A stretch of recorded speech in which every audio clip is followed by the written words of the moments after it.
So guys, for today's video, magche-check tayo ng rear brake o preno sa likod.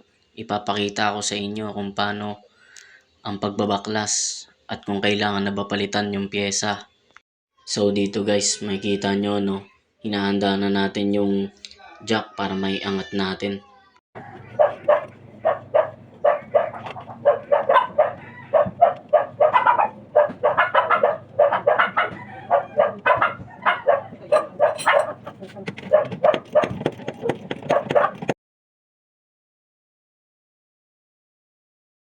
So dito guys, kung makikita nyo no, may hawak na tayong power handle.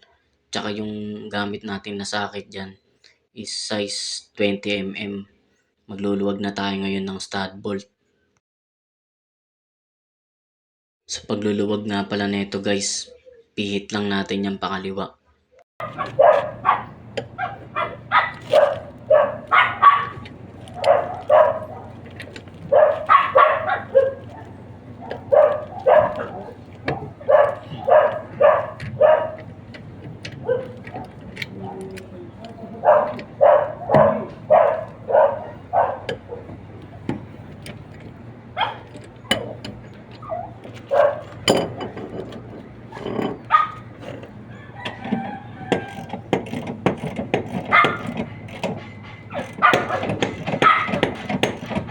So dahil naluwagan na natin yung apat na stud bolts, angat na natin ngayon yung jack.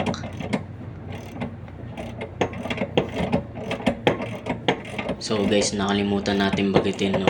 Yung unit nga pala na ginagawa natin ngayon ay Ford EcoSport.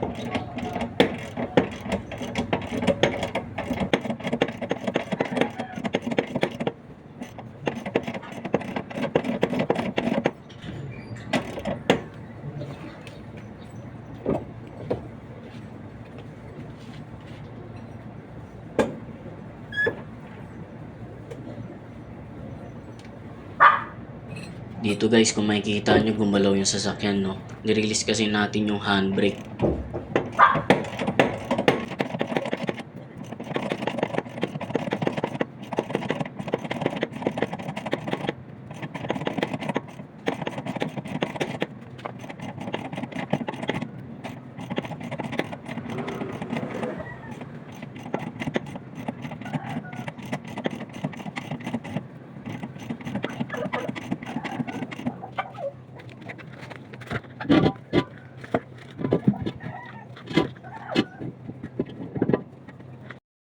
So guys, nakaangat na no. Nakita nyo naman pinaikot natin.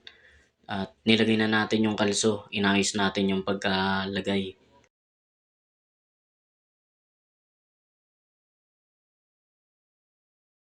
Kung makikita nyo guys no, inuuga ko yung gulong para malaman natin kung may uga na ba siya o wala. Sa ngayon wala naman siyang uga no.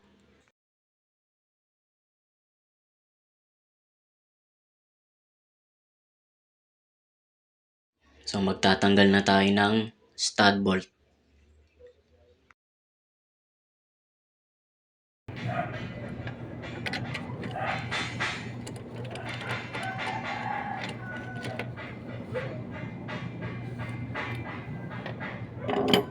Yan guys, pwede na tayo magtanggal ng gulong.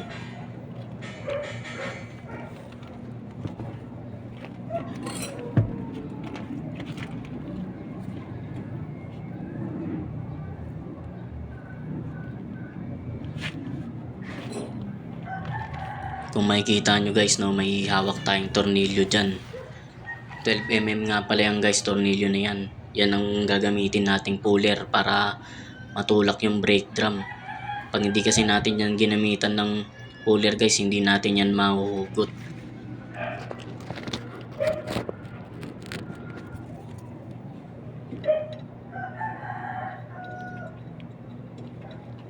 Nga pala guys, dito guys, isa lang yung salpakan ng puller niya no. Sa mga ibang sasakyan, dalawa yan tapatan para sabayan tulak. Dito isa lang, kaya gagamitan natin ng pukpukan yan para magpantay.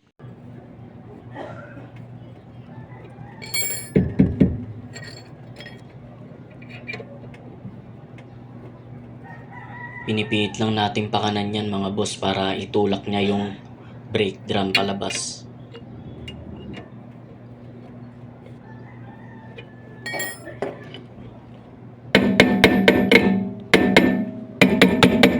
Kung makikita nyo mga boss, pinupukpok natin yung taas, no, para pumantay yung nasa baba.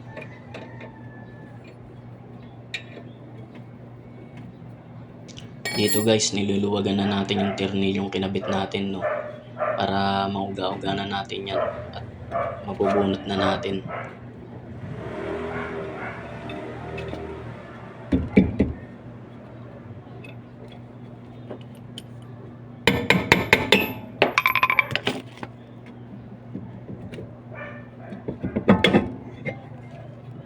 So yan guys, tanggal na siya.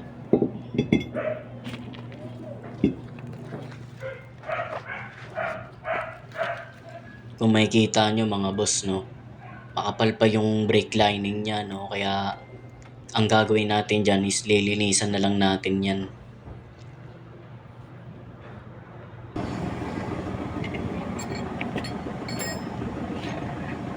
Dito guys, kumuha lang ako ng brush, no. Papagpagan lang natin yung mga alikabok niyan, yung mga natanggal na brake lining o yung mga napudpud na.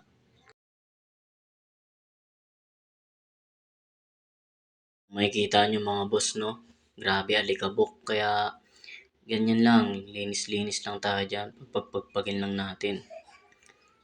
Pero kung may budget naman kayo guys, pwede naman kayo bumili ng pang spray dyan, yung brake cleaner. Mabisang mabisa yun kung talagang may gusto niya na talagang malinis na malinis siya.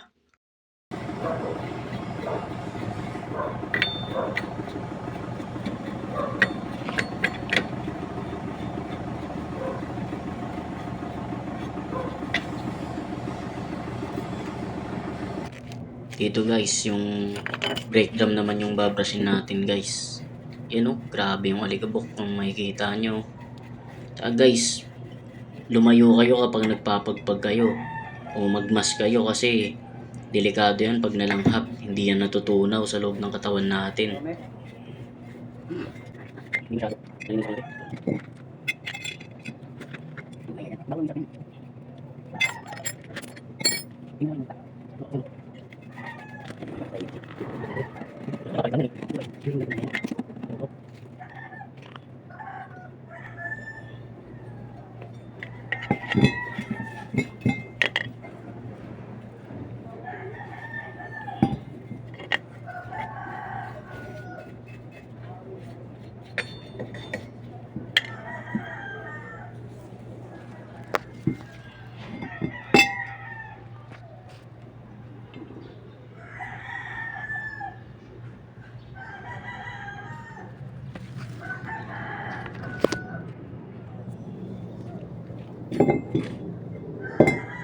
So guys, okay na, isasalpak na natin yan. Yan o, yan, inikot-ikot pa natin yan para malaman natin kung sumasabit ba, no, kung kailangan ba natin mag-adjust.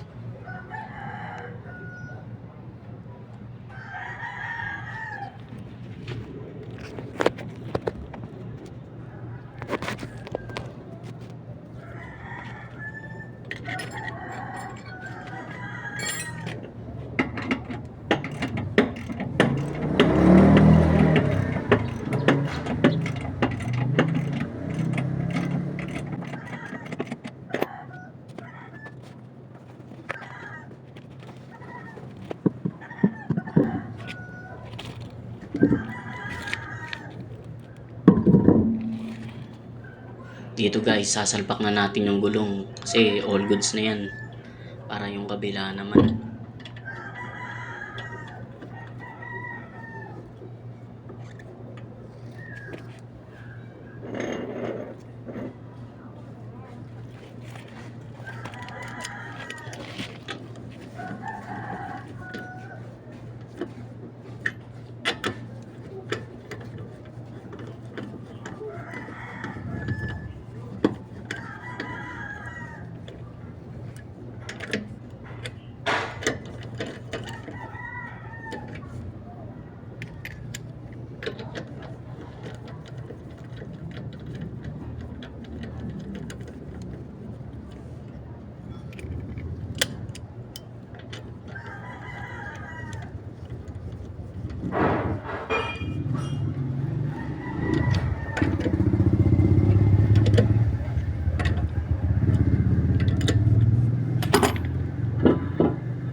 Dito guys, binababa natin yung jack, no? Yung katamtaman lang para makapagigpit na tayo ng stud bolt. Yung hindi lang siya iikot.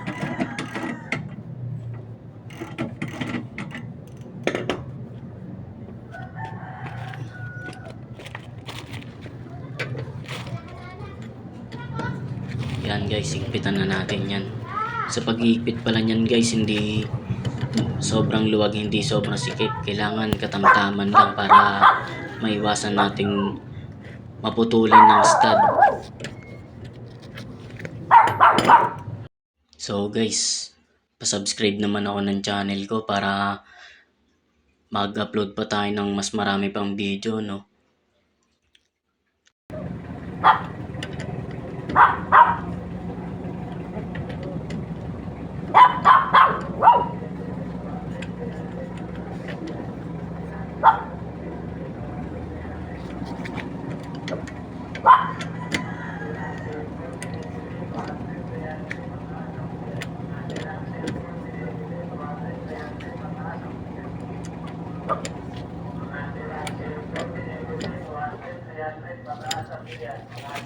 So yan guys, okay na. Sana may natutunan kayo. Maraming salamat sa panonood.